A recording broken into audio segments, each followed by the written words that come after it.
గతంలో ఇదే రేవంత్ రెడ్డి గారు ఏమన్నారు, ఆనాడు బీఆర్ఎస్ ప్రభుత్వ అవసరాలను గుర్తుంచుకొని అక్కడో ఇక్కడో నిరుపయోగమైనటువంటి భూములను ఈ రాష్ట్రం యొక్క ప్రజల అవసరాల కోసం మేము అమ్మితే ఆ రోజు అడ్డగోలుగా మాట్లాడినాడు. ఒకసారి ఆ వీడియో కూడా చూద్దాం. ఇది పెద్దలు ఇచ్చిన ఆస్తి. మనం బ్రతకడానికి మన సోకులకు ఈ భూములు అమ్మొద్దు. ఒకవేళ ఈ భూములను అమ్మితే భవిష్యత్తులో ప్రజల అవసరం కోసం ఏదైనా నిర్మించాలన్నా ప్రభుత్వ ఆసుపత్రులు కానీ విద్యాలయాలు కానీ చివరికి చచ్చిపోతే శ్మశానాలకు కూడా భూమి లేని పరిస్థితి ఉంటది. వీటిని ఎట్టి పరిస్థితుల్లో అమ్మకూడదు. తెలంగాణ జాతి సంపదను భవిష్యత్ తరాలకు ప్రభుత్వ భూమి అందుబాటులో లేకపోతే చివరికి శ్మశానాలకు కూడా కరువు వచ్చే పరిస్థితి ఉంటది. కాబట్టి ఈ భూములను అమ్మొద్దు అని చెప్పి ఒక పక్కన తెలంగాణ వాదులు చర్చ చేస్తున్నారు.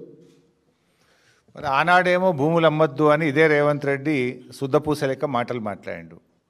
ఇవాళ గుంటలు గజాలు ఏమి లేకుండా తెగనమ్మే ప్రయత్నం చేస్తూ ఉన్నాడు.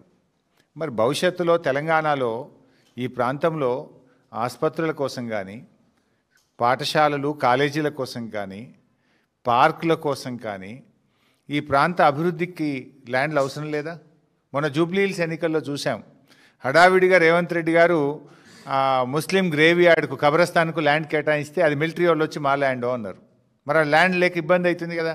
మరి ఇటువంటి భూములను కాపాడి పెట్టుకుంటే రేపు తెలంగాణలో భవిష్యత్ అవసరాలకు అవసరం ఉండవా?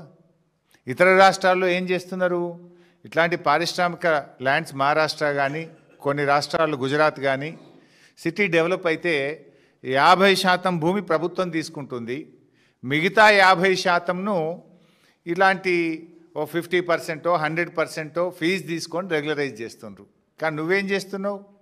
30%కే పప్పు బెల్లాలకు కట్టబెడుతున్నావు. ఒక విధానం లేదు. ఇవాళ రేవంత్ రెడ్డి గారు హెచ్ఎండిఏ భూములు, టీజీఐసీ భూములు, హౌసింగ్ బోర్డులు భూములు, స్వగృహ భూములు ఏవి లేకుండా తెగనెమ్ముతా ఉన్నాడు. ఈయన అనుమూల రేవంత్ రెడ్డి కాదు, అమ్మకాల రేవంత్ రెడ్డి అయిపోయాడు.